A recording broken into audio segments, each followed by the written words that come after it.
আজ রংপুর তিস্তা ব্রিজে ঘটে গেল মর্মান্তিক একটি ঘটনা। রংপুর সরকারি কলেজের 5 জন শিক্ষার্থী তারা দল বেঁধে নদী দেখতে যায় উদ্দেশ্যে 3 বন্ধু ভিডিও করে এবং 3 বন্ধু পানিতে ঝাঁপ দেয়। এবং ঝাঁপ দেওয়ার পরে 2 জন সঠিকভাবে উঠে আসতে পারলেও আরেকজনের খোঁজ নেই। এ নিয়ে এলাকাবাসী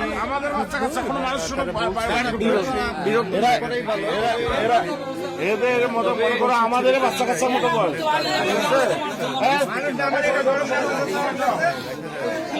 এনারা এখানে আছে।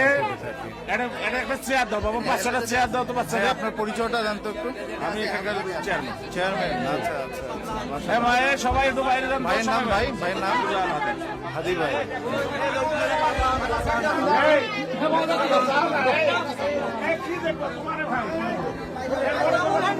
মালিক